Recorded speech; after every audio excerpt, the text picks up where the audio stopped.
Naperville, we are back after a couple week absence. Man, technology is fun, but we're back to talk real estate and all things that are happening in Naperville this fall. So stay tuned for that and more on the Naperville Real Estate Weekly Market Update. Owning a home in Naperville is about living a great life today and investing in a secure tomorrow. On this show, we're going to give you the tools to do both. Welcome to the Naperville Real Estate Weekly Market Update. Welcome to the Naperville Real Estate Weekly Market Update. I'm Chris Grano with Keller Williams. Alongside of me is Todd Gosden with Compass Mortgage, and we are your hosts. Todd, how are you doing today? I am good, and we're back and better than ever. That's right. That's right, baby.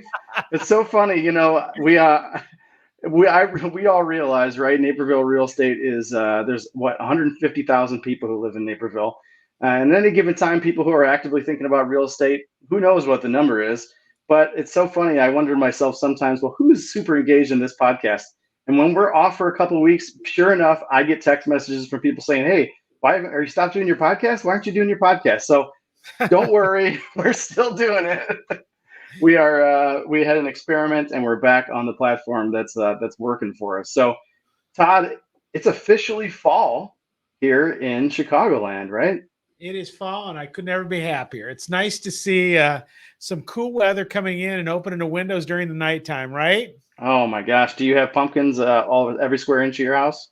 Not yet, but I'm sure it's on the honeydew list for me to take care of this weekend. That's right. That's right. Well, we'll talk a little bit about that. I always get excited this time of year. I think it's a great time to be in Chicagoland, and certainly the western suburbs and Naperville have some fun places to enjoy time with the family. So we'll touch on that. But first, let's go through the numbers, and I want to just talk about what the market's done really in the last 3-4 weeks since we've been out here with the podcast. And I think it's encouragement for buyers, especially who have seen kind of a crazy market, over the last year and a half, and we've talked about it extensively. But let's look at what I'll do is kind of give you a scope of what's happened really over the last 3 weeks. And the news is that listings are still coming. Yes. So it's 76 new listings this week. That's up from 74 last week, 68 the prior week. So pretty good activity here as we come into October. Under contract, so this is going to be, speaking to the sellers, meaning are there still buyers out there buying houses? We had 53 under contract 2 weeks ago, 71 a week ago, and 70 this week. So again, up overall over the last few weeks. And we had 59 closings this week. Again, just that shoots back 30, 45 days ago when those homes went under contract. The great news is that the inventory continues to climb too. So to give kind of just like some markers, when we were in August 13th, so almost 2 months ago, Yep. We had inventory levels going from that 500 and then to that 5 to 750 of 1.85, 1.41. So super low, in other words, on the scale of inventory. We have crept all the way up in those two sort of, meaty price ranges of under 500 and then between 500 and 750. Now we're at 2.37 and 2.47. It's not enormous. It's not a buyer's market just yet, but it's heading in the right direction for folks who are just, who've been saying all year, I can't find a house to buy. Totally. So I think that's good. And I will tell you anecdotally that's what the numbers tell us. And remember, there's folks who listen to this podcast who don't live in Naperville necessarily. And I understand that Naperville kind of serves as a marker for the western suburbs. But I can tell you, I've got listings and I'm working with buyers all over the Chicago suburbs. And there's definitely a shift happening in our market. I'm seeing less insanity, more, when people are trying to push those price points all year, I'm finally starting to see buyers push back on those price points. Yep. Saying, hey, I don't think it's worth it. Or you're starting to see buyers who are saying, I just don't want to jump into that feeding frenzy right now. So couldn't agree more. Yeah, I mean, and what are you seeing when it comes to loans and people starting their journey on your end of things? Well, what I'm seeing is that I think somewhat people have this myth understanding that fall is not a great time to buy or sell. And they have that idea that, hey, traditionally it's always been the spring, when the reality is typically November, December are some of the top months of all year to be able to buy and sell, because you don't have as many people putting the home out just to look. You have people that seriously want to buy and sell, and real deals get done at those times, right? And so I think that we all have to look at that and go, okay, well, there is opportunity galore in November and December. People are willing and wanting to show homes, and there are people willing and wanting to buy homes.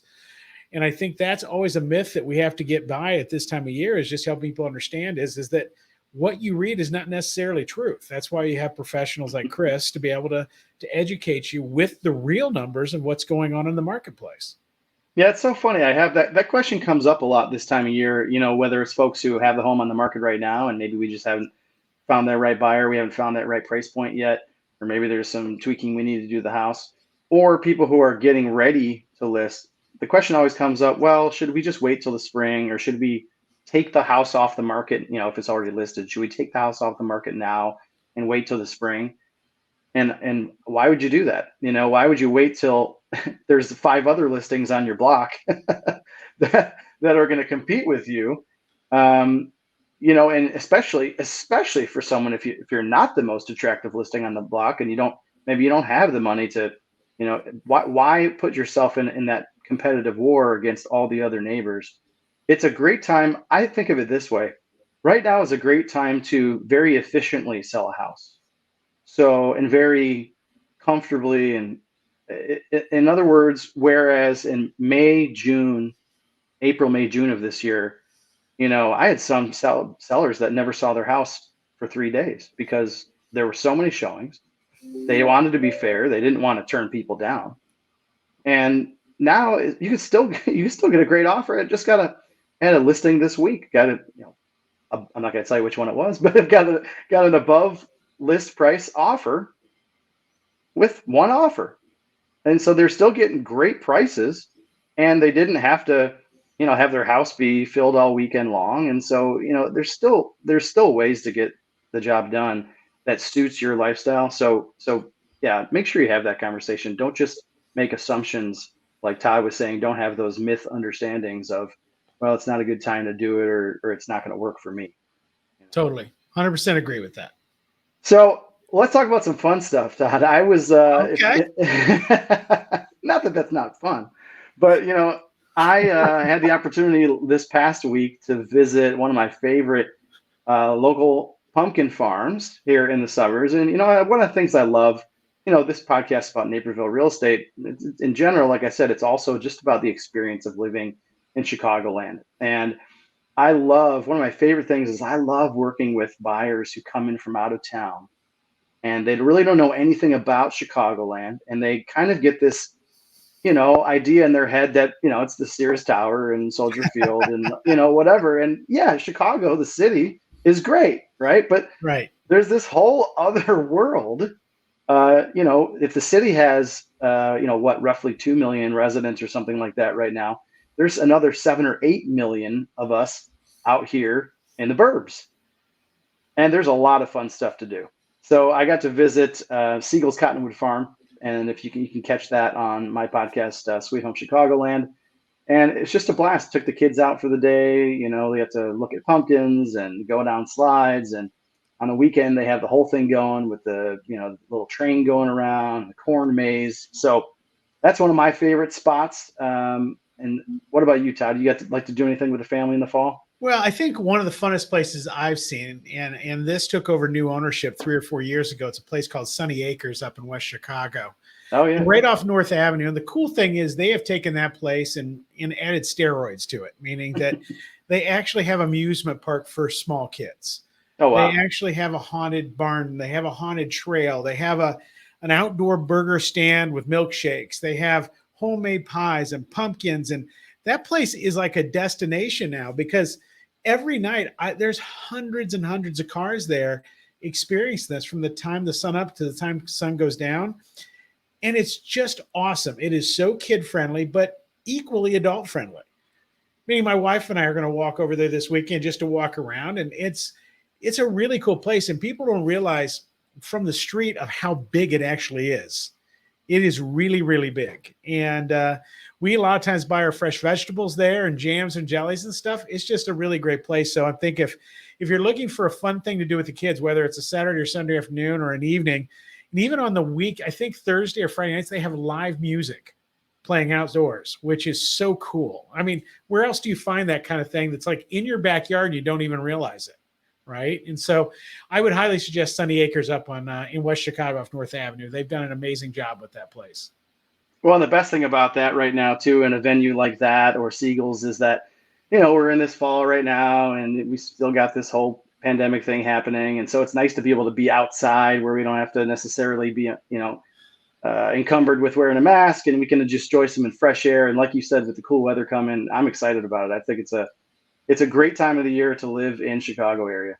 I couldn't agree more. I think it's great. And I think that hopefully we're going to have a long fall since we had a long, hot summer, and we're going to keep the snow going as long as we can. Whew.